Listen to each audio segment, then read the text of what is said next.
Olá, bem-vindos a mais uma conversa focada aqui no nosso espaço. Hoje a gente vai mergulhar num material que toca num ponto sensível para muitas comunidades de fé: o crescimento da igreja. O texto base é Os Obstáculos ao Crescimento da Igreja, do presbítero Marcos Benedito, lá da IMP Chama Viva. A nossa ideia, então, é investigar os pontos principais que ele levanta, né? Quais são esses obstáculos e, claro, como ele sugere que podem ser superados. E é interessante, o texto já começa com uma base forte. Ele diz que, desde o princípio, Satanás já sabia do plano de Deus para a igreja. Aquilo que Paulo chama de corpo de Cristo, lá em Efésios. E também da promessa de Jesus em Mateus, que as portas do inferno não prevalecerão contra ela. E essa consciência, segundo o autor, seria um motor assim por trás das tentativas de frear o crescimento da igreja. Certo. Então, vamos começar a desembrulhar isso. O primeiro grande obstáculo que o presbítero Benedito aponta não é algo de fora, é interno. Ele foca na vontade humana quando ela não está alinhada com a vontade de Deus, sabe? Para ilustrar, ele usa uma passagem bem direta de Filipenses, capítulo 2, versículo 21.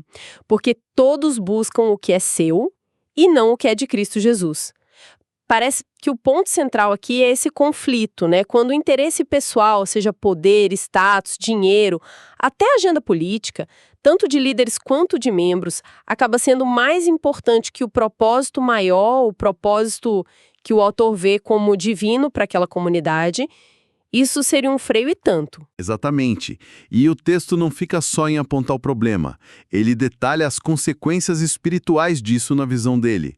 Ele descreve um cenário onde a igreja começa a perder seu brilho, sabe? Falha em ser luz do mundo, aquela imagem lá de Mateus. A ideia é que a influência dela na sociedade diminui, perde força, quando o foco está no eu. E mais, ele diz que isso entristece o Espírito Santo. Lembra de Efésios 4? Parece que entristecer, nesse contexto, é tipo bloquear a ação do Espírito na comunidade. Impedir que ele trabalhe livremente. Entendo. Então não é só uma questão de intenção, mas algo que para o autor tem um impacto espiritual bem real. E tem mais alguma consequência que ele menciona? Sim, tem uma terceira e talvez a mais séria na visão do texto. A própria presença de Deus se afastaria. Ele se baseia em passagens como Isaías 42, versículo 8, que diz que Deus não divide a glória dele com ninguém.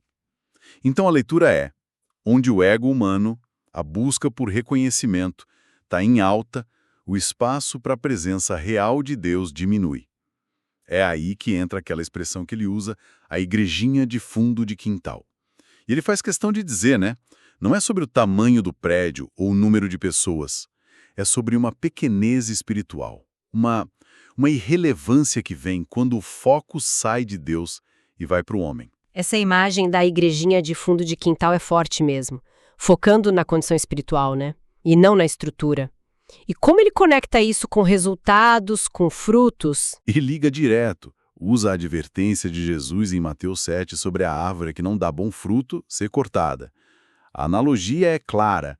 Uma igreja focada em si mesma, que não produz os frutos do espírito, amor, alegria, paz, essas coisas de Gálatas, e que não transforma vidas, não ajuda a comunidade em volta, ela corre o risco, segundo ele, de ficar estéril espiritualmente.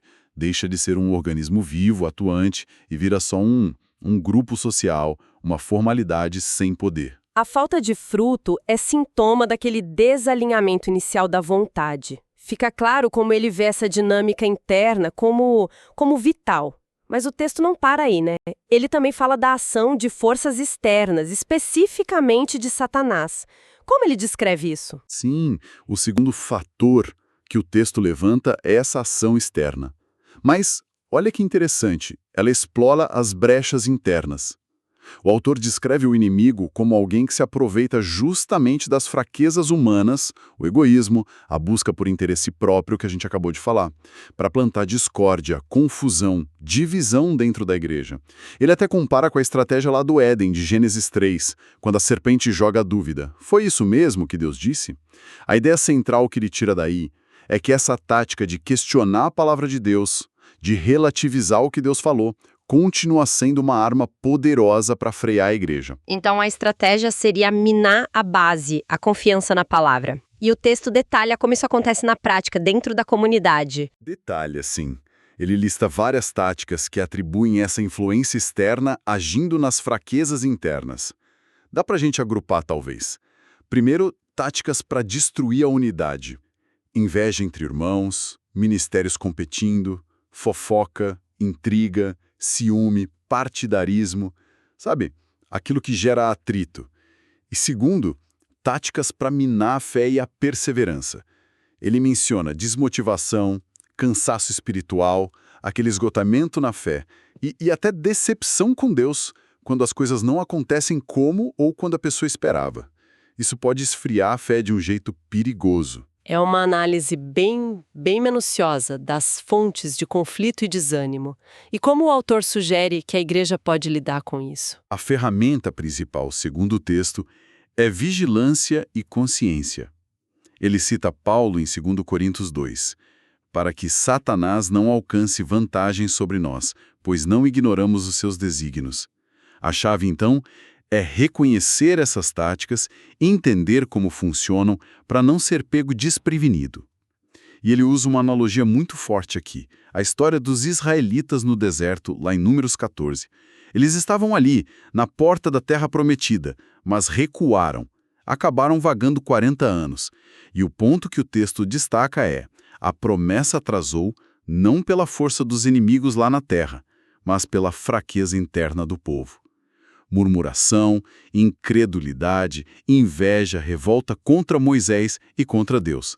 A lição que ele tira é pesada. A nossa vulnerabilidade interna, a falta de fé e unidade pode ser um obstáculo muito maior que qualquer oposição de fora. Essa analogia do deserto realmente marca, né? Mostra como a dinâmica interna pode sabotar tudo, mesmo com a promessa ali, na mão.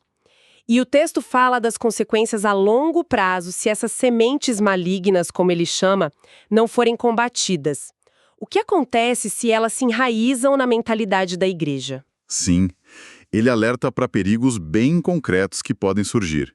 Crenças distorcidas podem começar a se infiltrar e a serem aceitas como normais. Por exemplo, a ideia de que Deus não age mais de forma sobrenatural hoje em dia, sabe? Que a era dos milagres acabou. Isso fecha a porta para a expectativa do poder de Deus. Ou então, algo mais sutil talvez, mas que o autor vê como igualmente perigoso, aquela noção errada de que a salvação é automática, garantida. Não importa como a pessoa vive, o caráter dela, se obedece ou não. Uma espécie de graça barata, que não custa nada, não exige mudança. E como o texto rebate essas ideias? Ele traz base bíblica para contestar isso? Com certeza. O autor faz questão de ancorar tudo na Escritura. Contra a ideia de uma fé só na cabeça, passiva, ele cita Tiago 2. A fé sem obras é morta.